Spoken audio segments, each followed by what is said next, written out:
क्या आपने कभी सोचा है कि एक व्हाइट सूट पहने हुए बुजुर्ग आदमी कैसे एक ग्लोबल फास्ट फूड ब्रांड का चेहरा बन गया?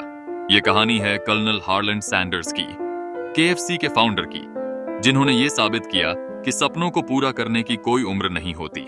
हार्लैंड डेविड सैंडर्स का जन्म 1890 में इंडियाना के एक छोटे से टाउन में हुआ था।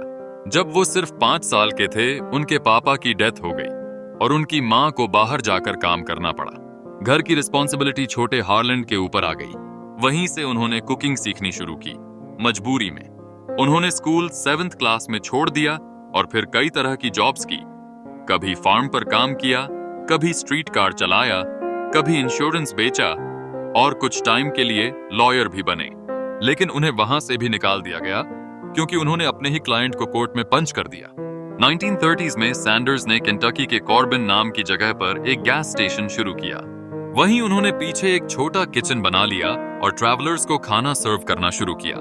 उस टाइम उनके पास कोई रेस्टोरेंट नहीं था, बस उनके घर का एक टेबल ही था। लेकिन धीरे धीरे उनके खाने की टेस्ट की चर्चा फैलने लगी, खासतौर पर उनका फ्राइड चिकन, जिसमें 11 हर्ब्स और स्पाइसेस का सीक्रेट मिक्स होता था।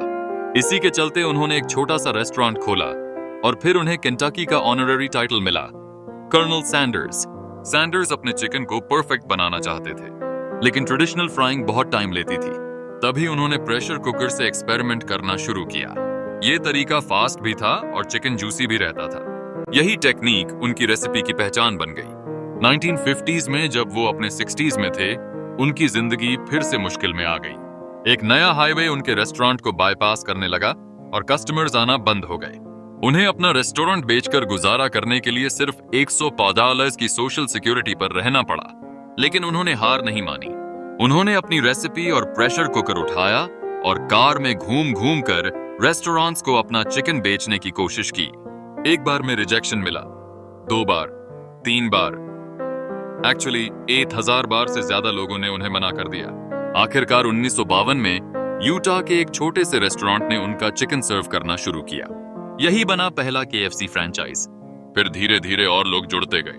1964 तक, जब कर्नल सैंडर्स 73 साल के थे, तब तक 600 से ज्यादा केएफसी फ्रेंचाइजेस खुल चुकी थीं। उसी साल उन्होंने कंपनी को $2 मिलियन में बेच दिया, लेकिन वो ब्रांड एम्बेसडर बने रहे, अपने आइकॉनिक व्हाइट सूट और स्माइल के साथ। 1980 में 90 साल की उम्र में उनका निधन हो गया, लेकिन उनकी लेगेसी आज भी जिंदा है। दुनिया के 150 से भी ज्यादा देशों में उन्होंने दिखा दिया कि एज सिर्फ एक नंबर है, और अगर आप मेहनत और हिम्मत से काम करें तो कुछ भी पॉसिबल है। तो अगली बार जब आप केएफसी का बकेट देखें तो याद रखिए, वो सिर्फ चिकन नहीं है, वो एक इंसान की स्ट्रगल, मेहनत और नेवर गिव अप एटीट्यूड की कहानी है। कर्नल हार्लैंड सैंडर्स ने सिखाया कि अगर आप दिल से कुछ चाहते हैं तो रास्ता खुद बन जाता है।